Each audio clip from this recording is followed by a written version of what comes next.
The calm before the storm. Prince of Wales Road, the heart of Norwich's clubbing district, today prepared to open its doors for what's expected to be the big Christmas night out. But across the city, another group was making its own preparations.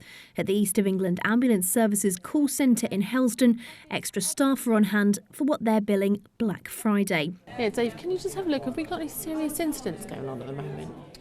Last year, they received more than 3,000 calls, with paramedics dealing with huge amounts of alcohol-related incidents on top of their usual cases. My crews will tell you it's absolutely hideous because you're going from one call to another, and you can be at an incident with a drunk patient and you can be hearing a cardiac arrest go out for a patient who really has a life-threatening need for us to go out and attend to them, and you'll be looking after a drunk patient who could have looked after themselves, or one of their friends could look after them for them. Last year's Black Friday saw one call to paramedics every 30 seconds. To cope, annual leave has been restricted, and while they usually have 40 ambulances on call, tonight there are 15 more to deal with demand. Well, it's Christmas, everyone wants to go out and party, and I'm sure lots of our staff would like to go out and party as well. Obviously, it's people come up to paydays and they all want to go out at this time of year. So it's traditionally that it's normally the Friday before Christmas that everybody goes out.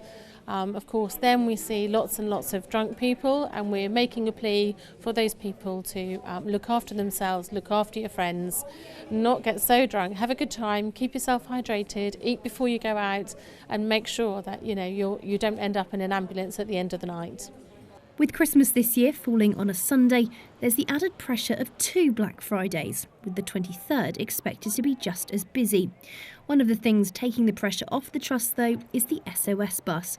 On hand to help those with less serious problems, though volunteer Harriet Davies says sometimes they're even busier than the emergency services themselves. Well, it has got to a stage once where we actually had to have people kind of sitting and waiting in the nearest bus shelter, actually, because the bus was just so packed. So we may possibly have that tonight, and we've had situations where people are fitting, people that are bleeding, or they've had quite a heavy, gash to part of their body, so we've had to get the paramedic involved then. And yeah, when it is busy, everyone's just hands-on and, filling out forms and talking to people, so it can get pretty crazy on there. So the message tonight is have fun and stay safe. But if it is needed, help is only a phone call away. Lauren Hewitt, Mustard TV, Norwich.